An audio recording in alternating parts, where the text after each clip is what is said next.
Hello, my name is Melissa Corey and welcome to the floor of my little sewing space. Today I'm going to share with you the first part in a three-part series on finishing your quilt. And today's part is entirely focused on basting your quilt. So let's go over that. You're going to start by having your quilt back. And your quilt back needs to be about 2 to 4 inches bigger on each side than your quilt top. Before you're ready to put it down, you want to make sure to give it a really good pressing so that you get out any creases or seams. So once you've done that, you're ready to lay it down on the floor.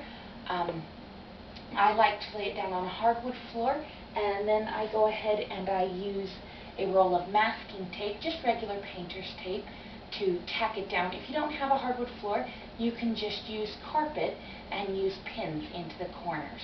I normally start in the 4 corners, and then I move to the centers of the 4 sides, and then tack it down in between those places. And when you're tacking it down, you just want to pull out a little bit. You can see it's quite taut, and you don't want to stretch your fabric, but at the same time you want to make sure that you don't have any wrinkles, because this is going to prevent you from getting any bubbles in the back of your quilt. So once you have your back all taped down or pinned down on a carpet floor, then you're ready to do your batting layer. Now when it comes to batting, you basically have 2 options. There are some others, but these are the basic 2. You can either use polyester batting or you can use cotton batting.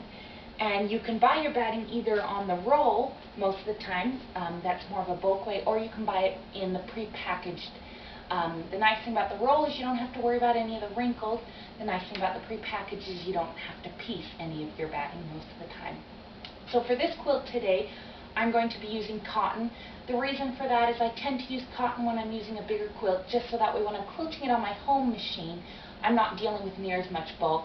I tend to use polyester in my baby quilts because I like the high loft. Mostly it's a personal preference.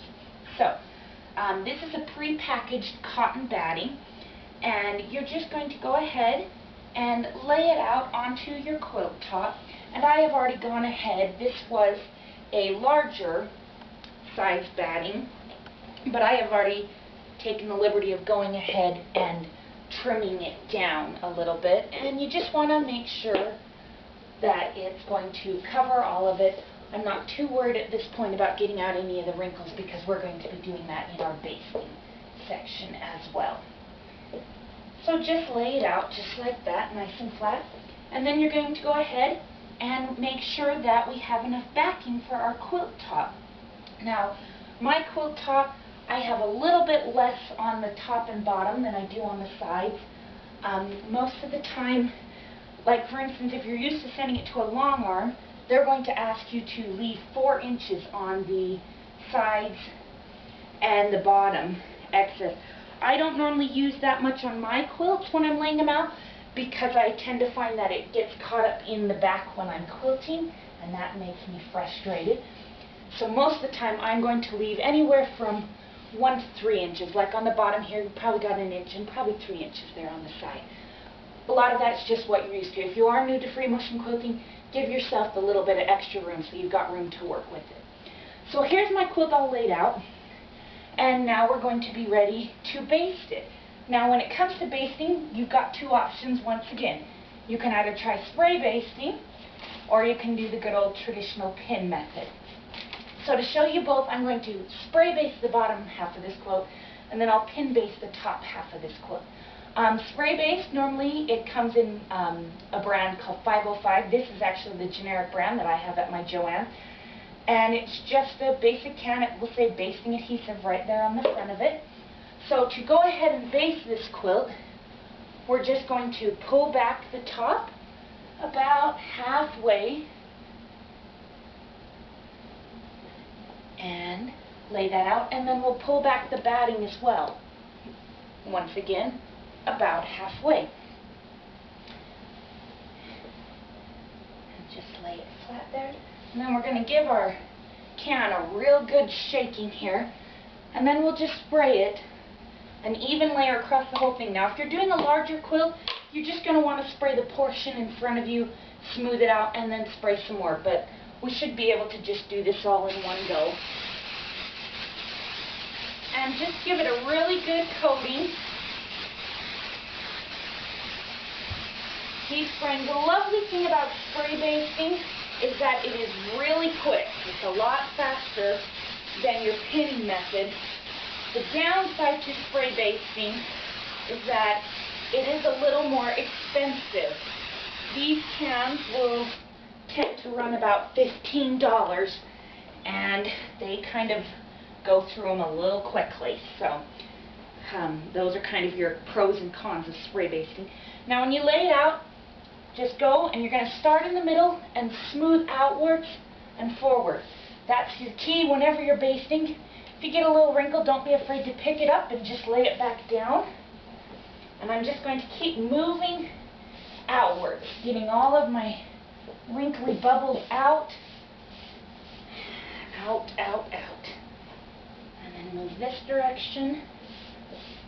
And this is just going to adhere this batting right to my backing.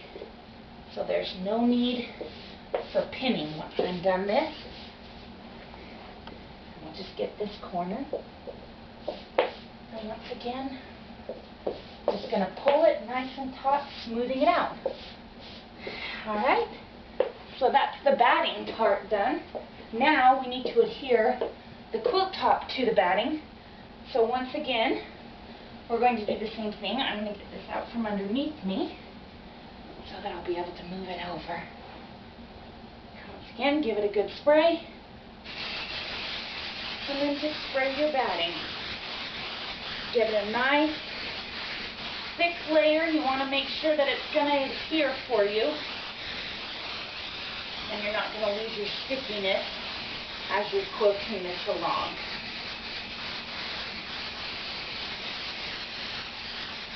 And that should just about cover it. And then once again, the exact same motions you're going to repeat. And I'm going to start right here. And you want to make sure really good on your top that you get everything smoothed out really nice. Whenever you're piecing and working with seams, you're going to have some seams that aren't quite even. And so you need to make sure you smooth all of those out so that it lays nice and flat. The flatter you can get it to lay at this part, the less you're going to be worrying about dealing with any bubbling or easing things in when you're quilting it. And I've got a little bit of a crease here, so I'm just going to lift it right back up again.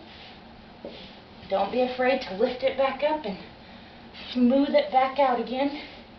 And then I'm going to move forward, and then once again out into my corner, smoothing as I go. Smoothing and sticking, that's what basting is essentially. And smoothing and sticking. And there you have it. There's the bottom half of my quilt basted and ready to start quilting. And that is using a basic spray adhesive, whether you use the spray and bond generic or the 505. It's good either way. So the other option when it comes to basting is to do pinning. This is a little bit more of your traditional method. I personally like to use quilters pins. They have a little bit of a bend in them, which just makes them a little easier to get in and out. And this is essentially going to be the same exact thing. You're going to start in the center, pull down, smooth down, and then go ahead and stick a pin in. And once again, you're just going to move in an outward motion, outward and down, so I'll smooth across a little bit. Pin. And don't worry about what happens out here as you're smoothing. You'll get to that. Just keep smoothing and pinning. The wonderful thing about pins is that they're very inexpensive. Once you buy them once, you can use them over and over and over again. The thing that's kind of a little bit of a drawback to pins is they are not near as quick. But I tend to find that if I've got a good book on my iPod, I can pretty much baste forever. So you're just going to keep moving in this outward motion, and I won't make you sit around and watch me pin this whole thing. But just keep smoothing. I tend to like to pin about my finger width apart.